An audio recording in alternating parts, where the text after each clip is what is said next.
Aku Mayang, umurku 38 tahun, dan hidupku berputar di antara aroma manis kue apem yang kukukus setiap pagi di dapur kecil rumahku di kampung.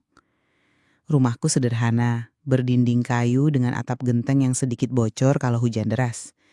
Tapi di dapur inilah aku merasa hidup. Setiap pukul 4 pagi saat ayam tetangga baru mulai berkokok, aku sudah bangun, menyalakan tungku dan mulai mencampur tepung beras, kelapa parut, dan gula merah. Bau apem yang baru matang itu seperti pelukan hangat, menguar ke seluruh kampung, mengundang tetangga untuk mampir. Mayang, apemnya kok selalu enak sih? Rahasianya apa? Tanya Mpok Sari, tetangga yang selalu jadi pelanggan pertamaku. Aku cuma nyengir, rahasianya cinta Mpok, candaku. Meski dalam hati aku tahu, hidupku nggak seindah aroma kueku. Aku dan Bima, suamiku, sudah 12 tahun menikah, tapi Tuhan belum kasih kami anak. Setiap kali topik ini muncul, suasana di rumah jadi sepi. Kayak ada tembok tak terlihat di antara kami. Bima orang baik, tapi dia pendiam. Dan aku sering ngerasa sendiri, meski kami tidur dalam satu ranjang. Pagi ini seperti biasa, aku sibuk menata apem di bakul anyaman siap berangkat ke pasar. Di luar, embun masih menempel di rumput dan suara azan subuh menggema pelan dari masjid kampung. Aku tarik napas dalam, mencium aroma apem yang masih hangat dan berdoa dalam hati. Tuhan, kasih aku kekuatan buat jalani hari ini. Di pasar, hidupku jadi lebih rame. Warung kecilku yang cuma meja kayu dengan kain penutup warna-warni selalu penuh sesak. Ada ibu-ibu yang beli apem buat sarapan anak-anak mereka. Ada bapak-bapak yang mampir sambil bawa koran. Dan anak-anak kecil yang ngintip dengan mata berbinar, berharap aku kasih apem gratis. "Mayang, ini apemnya kok makin sedikit porsinya ya?" keluh Pak Yanto, pelanggan setiaku yang selalu bercanda. "Bukan porsinya yang kecil, Pak, perut Bapak yang makin besar," balesku, dan kami berdua ketawa. Di pasar ini, aku merasa punya tempat, punya peran. Tapi begitu pulang ke rumah, rasa hampa itu datang lagi. Bima biasanya pulang sore, bau kayu dan peluh menempel di bajunya. Dia tukang kayu yang hebat, tangannya kasar tapi lembut kalau memelukku. Malam ini kami makan malam dengan ikan asin dan sayur kol, seperti biasa. "Hari ini rame, Mei?" tanyanya, suaranya pelan seperti selalu. "Lumayan, Bim, apemnya laku 50 biji, jawabku berusaha ceria. Tapi obrolan kami berhenti di situ. Aku pengen cerita soal harapanku punya anak, tapi lidahku kelu, takut Bima cuma diem lagi. Aku cuma bisa nyanyi kecil-kecil sambil cuci piring, lagu dangdut lawas yang bikin hati sedikit ringan. Di luar, jangkrik bernyanyi, dan aku ngerasa hidupku kayak lagu yang nadanya monoton, indah tapi gak kemana-mana. Hari itu, suasana rumah berubah. Pagi-pagi Bima bilang kalau ayahnya, Pak Sarto, mau mampir dari desa sebelah. Dia bilang cuma nginep 5 hari, bantu aku perbaiki atap, kata Bima sambil nyeruput kopi. Aku angguk, senang karena Pak Sarto orangnya asik. Dia duda, istrinya, ibu mertuaku, meninggal 5 tahun lalu. Dan sejak itu dia tinggal sendirian di rumah tua di ujung desa. Pak Sarto tiba siang itu, membawa tas kain lusuh dan senyum lebar. "Mayang, apa kabar? Masih cantik aja ya?" sapanya. Matanya berbinar. Aku cuma ketawa. "Bapak bisa aja, dah tua kok masih genit." Dia ketawa lepas, suaranya menggema di ruang tamu. Malamnya aku masak ayam gulai, hidangan favorit Pak Sarto. Kami makan bertiga dan suasana terasa hangat, kayak keluarga beneran. "Mayang, masakanmu ini bikin kangen sama masakan almarhumah," kata Pak Sarto. Nadanya lembut tapi ada rona sedih di matanya. Aku cuma senyum, nggak tahu harus jawab apa. Bime cuma makan dalam diam, sesekali nyonggol tanganku, kayak mau bilang dia senang aku akur sama ayahnya. Tapi di balik kehangatan itu ada sesuatu yang nggak bisa kuabaikan. Aku ngerasa Pak Sarto sering melirik tuh, bukan lirikan biasa, tapi yang bikin bulu kuduku merinding. Hari kedua Pak Sarto di rumah, aku mulai ngerasa nggak enak. Pagi itu, aku lagi di dapur, nyanyi kecil sambil ngaduk adonan apem. Aku suka nyanyi lagu-lagu lawas, bikin kerjaan terasa ringan. Tiba-tiba aku ngerasa ada yang liatin dari pintu dapur. Pas aku noleh, Pak Sarto berdiri di sana, bersandar di kusen, matanya nempel ke aku. "Lagu yang bagus, Mai. Suaramu juga merdu," katanya. Senyumnya lebar, tapi ada sesuatu di matanya yang bikin aku salah tingkah. Bapak sudah bangun. Mau kopi?" Tanyaku buru-buru, berusaha alihkan suasana. "Nanti aja, Mai. Aku suka ngeliat kamu kerja. Kayak tari-tarian gitu gerakanmu," balasnya. Dan aku cuma bisa ketawa kering. Aku cepet-cepet balik ke adonan, pura-pura sibuk, tapi hati ini dak-dikduk. Sepanjang hari, aku ngerasa matanya selalu nyusul kemanapun aku pergi. Pas aku nyapu halaman, dia ngintip dari jendela. Pas aku nyiram tanaman, dia tiba-tiba muncul bawa ember. Bilang, "Biar Bapak bantu." Aku cuma angguk. Tapi perasaan gak nyaman itu makin kuat. Malamnya, aku ceritain ke Bima soal atap yang udah mulai diperbaiki. Berusaha buang pikiran aneh itu. "Ayah bilang besok selesai, Mai. Dia hebat ya," kata Bima. Matanya penuh kekaguman ke ayahnya. Aku cuma angguk. Gak berani bilang apa yang beneran ada di pikiranku. Malam ketiga, Bima lembur di proyek tetangga. Ninggalin aku dan Pak Sarto di rumah. Aku coba sibukin diri di dapur, beresin sisa-sisa adonan apem. Pak Sarto masuk, bawa cangkir kosong, bilang mau bikin teh. "Mayang, duduk sini dulu, temenin Bapak ngobrol," katanya menarik kursi di meja makan. Aku ragu, tapi gak enak nolak. Dia mulai cerita soal masa mudanya. Soal gimana dia dan ibu mertua dulu pacaran di bawah pohon kelapa, soal mimpinya punya keluarga besar. Tapi hidup gak selalu ngasih apa yang kita mau ya, Mai. Katanya tiba-tiba nadanya berubah serius. Aku cuma angguk, ngerasa gak nyaman. Lalu dia ngeliatin aku lama dan bilang, "Kamu tuh istimewa, Mayang. Cantik, pinter masak, pinter nyanyi. Bima beruntung punya kamu." Aku cuma tersenyum kecut. "Bapak bisa aja." Saya mau cek apem di tungku dulu ya." Aku buru-buru bangun. Jantungan. Di dapur, aku nyanyi keras-keras, berusaha nutup suara hati yang tiba-tiba kacau. Kenapa kata-kata Pak Sarto bikin aku ngerasa aneh? Aku sayang Bima, tapi ada sesuatu di tatapan Pak Sarto yang bikin aku nggak bisa tidur malam itu.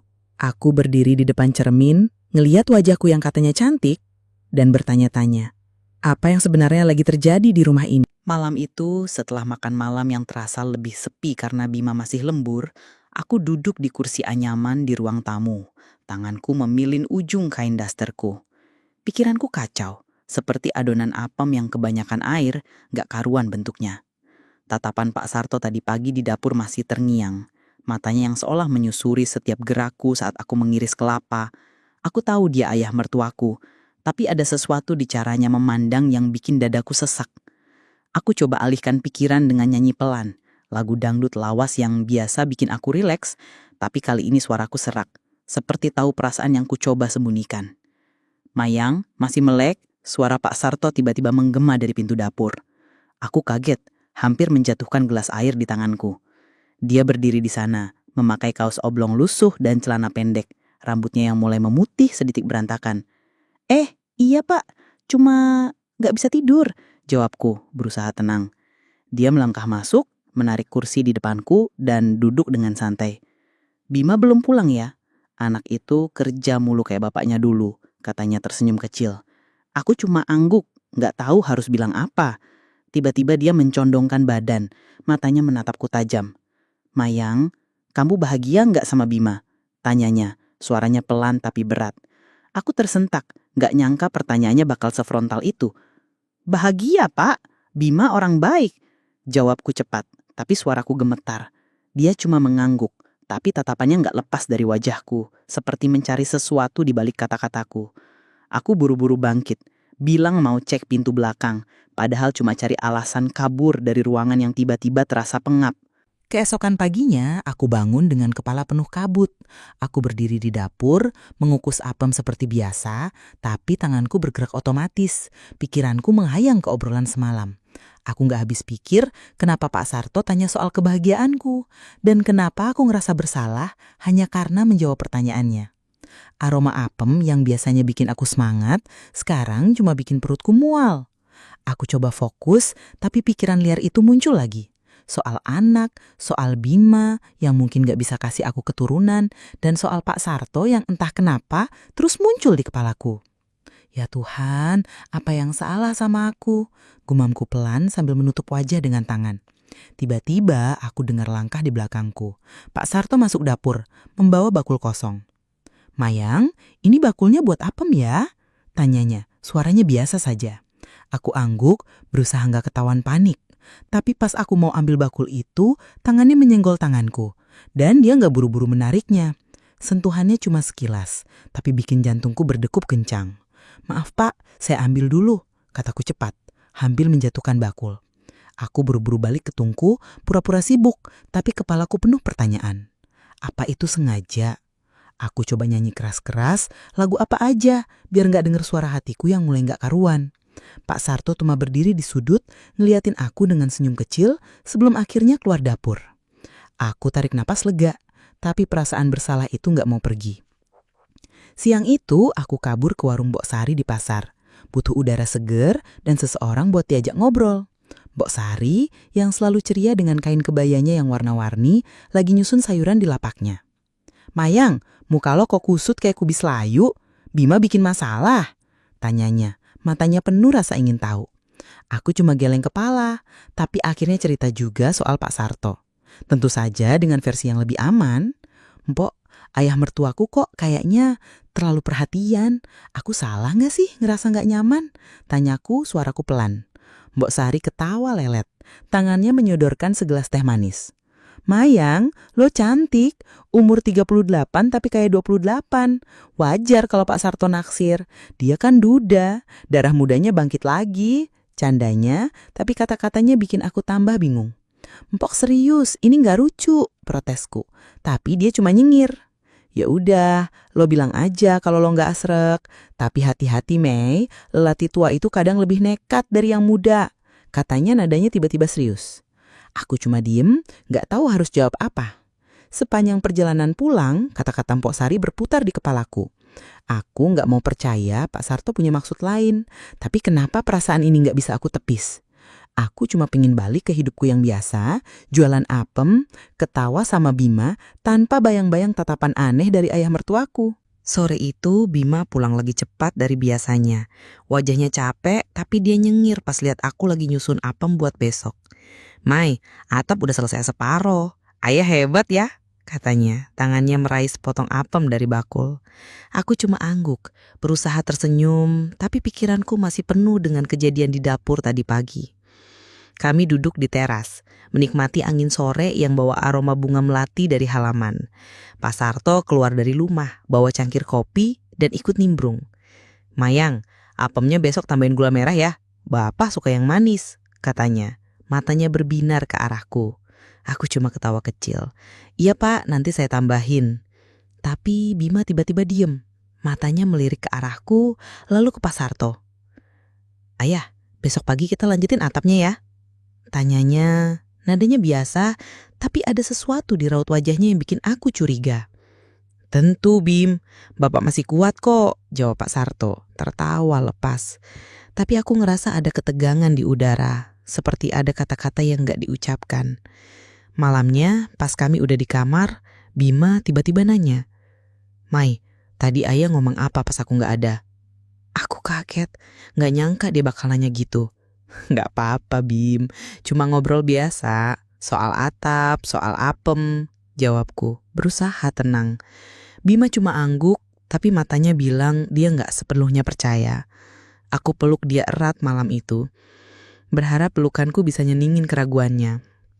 Tapi di dalam hati, aku tahu ada badai yang mulai terbentuk. Malam keempat, suasana rumah terasa semakin aneh. Aku coba hindari Pak Sarto seharian, sibukin diri di dapur atau ngobrol sama tetangga. Tapi malam itu, pas Bima udah tertidur pulas di sampingku, aku dengar ketukan pelan di pintu kamar. Jantungku langsung berdegup kencang. Aku buka pintu sedikit, dan di sana berdiri Pak Sarto, memakai baju tidur yang sedikit kusut. Mayang, maaf ganggu. Cuma mau bilang kalau kamu butuh apa-apa, bilang ke Bapak ya, katanya. Suaranya lembut tapi bikin bulu kudukku berdiri. Aku cuma angguk. Iya Pak, terima kasih. Jawabku cepat buru-buru tutup pintu. Aku berdiri di balik pintu. Tanganku gemetar. Apa maksudnya datang tengah malam gitu? Aku gak bisa tidur malam itu. Pikiranku penuh dengan bayang-bayang tatapannya, kata-katanya, dan perasaan bersalah yang semakin mencekik.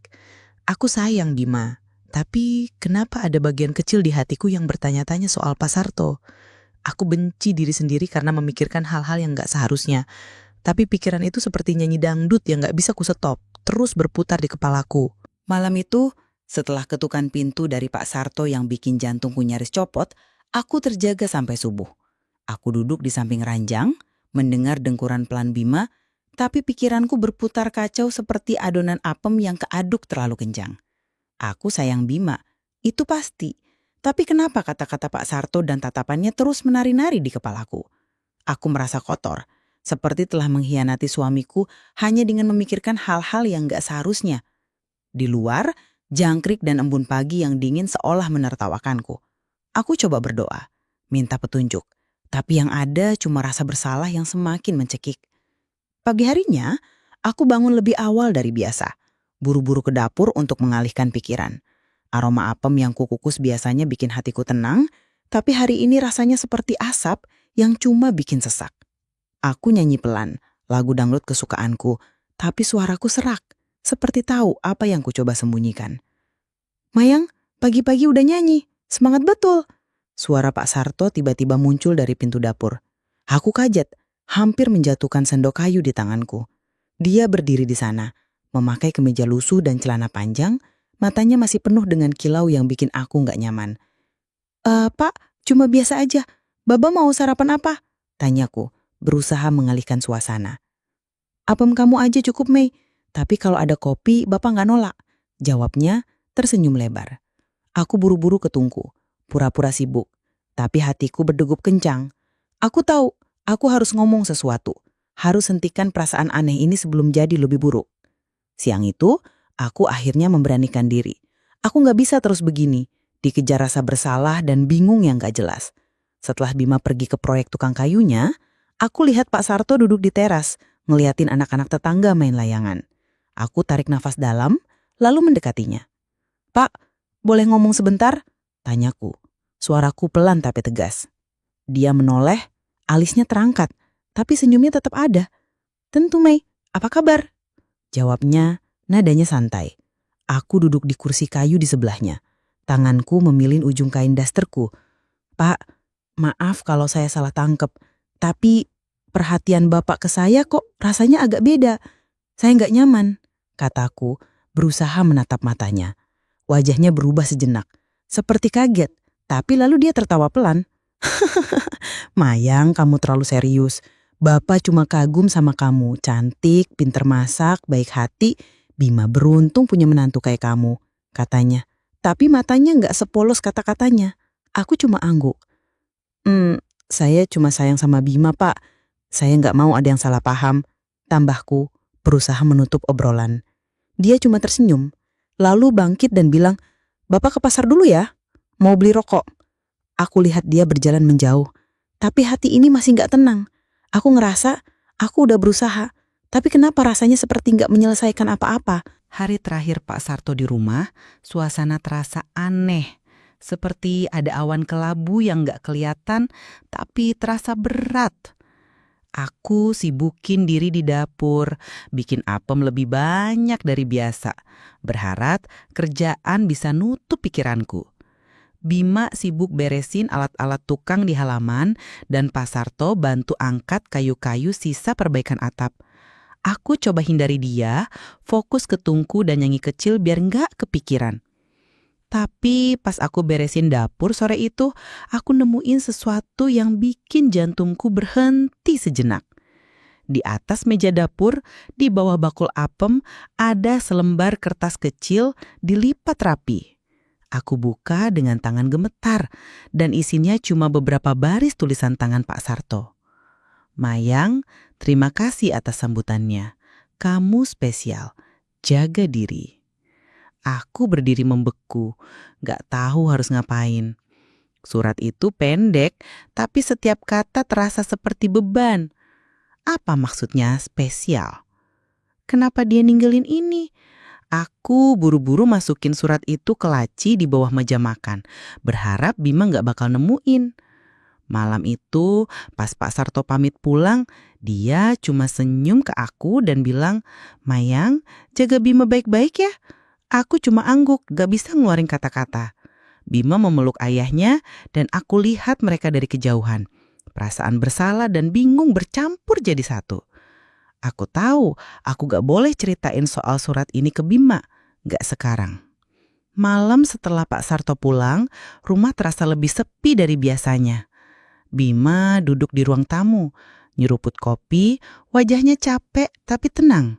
Aku duduk di sebelahnya, berusaha nyanyi dalam hati biar gak kepikiran surat di laci.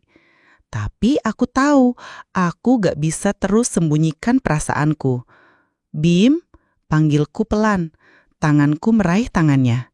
Dia menoleh, matanya penuh tanya. Aku cuma mau bilang, akhir-akhir ini aku bingung. Bukan karena kamu, tapi entah kenapa aku ngerasa bersalah, kataku suaraku gemetar. Aku gak ceritain soal Pak Sarto atau surat itu, cuma bilang kalau aku kadang kepikiran soal kita yang belum punya anak. Bima diam sejenak, lalu tarik aku ke pelukannya. "Mayang, kita cukup berdua. Kalau Tuhan kasih anak, syukur. Kalau enggak, aku tetap sayang kamu. Kamu rumahku," katanya suaranya hangat seperti apem yang baru matang. Aku nangis di pelukannya, lega, tapi masih ngerasa ada sesuatu yang gak selesai. Surat itu, tatapan Pak Sarto dan pikiran liarku masih ada di sudut hati, seperti bayangan yang gak mau pergi. Keesokan harinya, aku balik ke rutinitasku. Pagi-pagi aku ke dapur, nyalain tungku, dan mulai bikin apem. Aroma manisnya menguar lagi, dan suara anak-anak tetangga yang main di luar bikin hidupku terasa normal. Aku bawa bakul apem ke pasar, ketawa sama Mpok Sari, dan melayani pelanggan seperti biasa. "Mayang, apemnya kok tampak enak? Jatuh cinta ya?" canda Pak Yanto, pelanggan setiaku. Aku cuma ketawa. "Cinta sama apem aja, Pak," balesku berusaha ceria. Tapi setiap kali aku buka laci di rumah, lihat surat kecil itu, hati ini seperti disentuh angin dingin. Aku gak tahu apa maksud Pak Sarto, dan aku gak yakin pengen tahu. Yang aku tahu, aku pilih Bima, pilih hidupku yang sederhana ini, meski kadang hampa. Aku tarik napas dalam, nyanyi pelan sambil nyusun apem, dan berharap waktu bisa bikin semuanya jelas. Mungkin cerita ini belum selesai, tapi untuk sekarang, aku cuma mau fokus ke apemku, ke Bima, dan ke hati yang kuharap gak goyah lagi.